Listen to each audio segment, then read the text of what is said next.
नोएडा के JP institute of information technology में engineering education पर एक दिवसीय राष्ट्रीय वर्कशॉप का आयोजन किया गया। इस वर्कशॉप में एआईसीटीई के अध्यक्ष प्रोफेसर टीजी सीताराम समेत तमाम विश्वविद्यालयों के कुलपतियों और विद्वानों ने शिरकत की। पेश है संवाददाता मोहित शुक्ला की यह रिपोर्ट।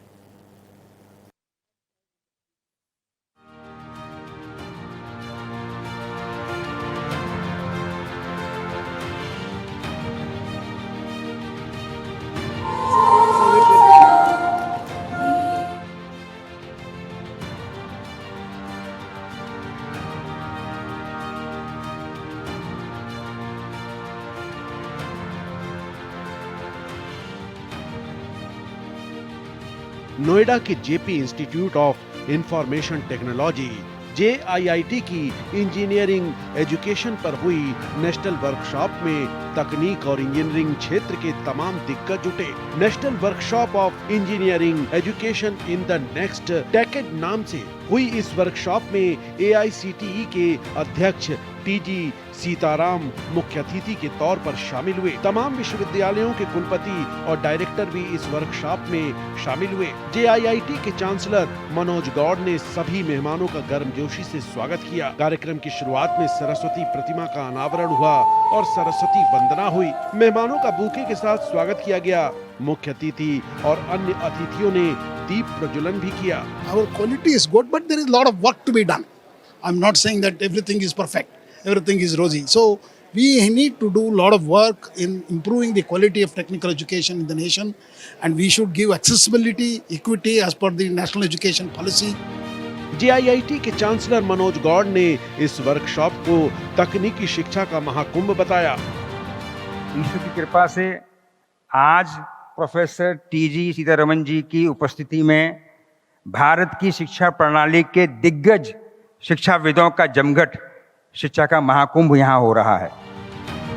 प्रोग्राम की थीम के तौर पर संपूर्ण शिक्षा, शिक्षा पर आर्टिफिशियल इंटेलिजेंस का प्रभाव, ऑनलाइन शिक्षा जैसे विषयों को मुख्य तौर पर शामिल किया गया। वर्कशॉप में तमाम तकनीकी विद्वानों ने अपने विचार रखे।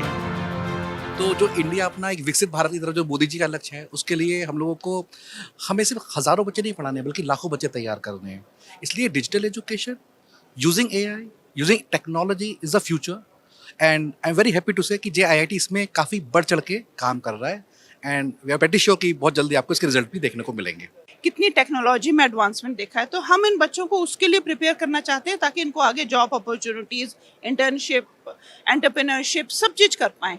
अब हम लोग के जो स्टूडेंट्स हैं, हमारे चांसलर ने डिकेड ऑफ इनोवेशन लॉन्च किया है, तो स्टार्टअप के लिए फंडिंग, सीड मनी सब चीज़ दी जाती है इंस्टीट्यूट के द्वारा। जेआईआईटी के सेक्टर 65 स्थित सभागार में आयोजित इस कार्यशाला में 3 तकनीकी सत्रों का सफल आयोजन किया गया। पहले सत्र में आईआईटी रुड़की के डायरेक्टर प्रोफेसर के पंत ने जेआईआईटी की इस पहल का स्वागत किया। ये कैंपस वाकई एक कंप्लीट ग्रीननेस को जो दर्शाता है। जो हम ग्रीननेस की बात करते हैं कैंपस में, तो मुझे ये गर्व हुआ कि जेआईआईटी में कंप्लीट ग्रीननेस है इस कैंपस में, और संस्थान एक अच्छे डायरेक्शन में जा रहा है। टोटल यहाँ 50 कुल मिला के ब्रांचेज में शिक्षा दी जा रही है।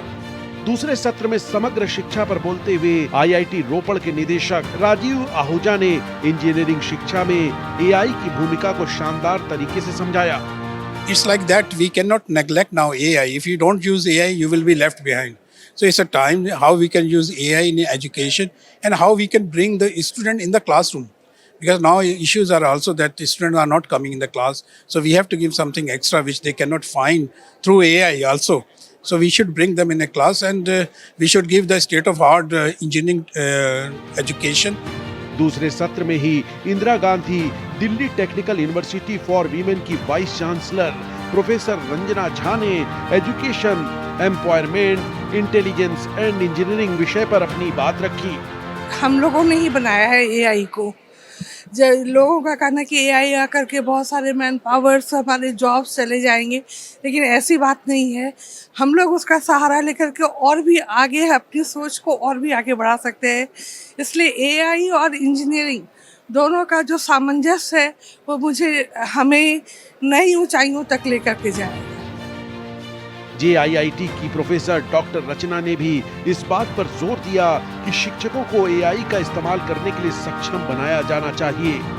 मुझे भी ऐसा लगता है कि हर यूनिवर्सिटी में जहाँ भी इंजीनियरिंग और साइंस की एजुकेशन दी जाती है या इवन ह्यूमैनिटी की एजुकेशन भी दी जाती है, वहाँ पर हर फैकल्टी मेंबर जो कि कंप्यूटर्स में बहुत ज़्यादा सक्षम नहीं है, उन सभी को उसकी ट्रेनिंग दी जानी चाहिए हर महीने, हर में भी हर 6 महीने बाद, कि उनको वो उस AI सेक्टर में भी जो है वो आगे जा सकें और AI को हर जगह इंक्लूड कर सकें, जैसे कि स्टूडेंट की एजुकेशन हुई या रिसर्च में इनोवेशन हुआ या क्वेश्चन पेपर बनाना हुआ या डिसर्टेशन का असेसमेंट हुआ। इन सभी क्षेत्र में हम फैकल्टी मेंबर्स का भी एजुकेट होना बहुत ज़्यादा ज़रूरी है।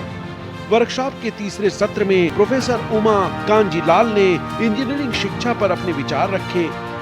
अगर हम लार्ज नंबर ऑफ स्टूडेंट्स को एड्रेस कर रहे हैं तो AI के थ्रू पूरा उनका लर्निंग एनालिटिक्स एनालाइज कर सकते हैं, पूरा उनका लर्निंग लाइफ साइकिल को ट्रैक कर सकते हैं एंड कस्टमाइज्ड पर्सनलाइज्ड ऑफरिंग्स भी दे सकते हैं कोर्सेज का।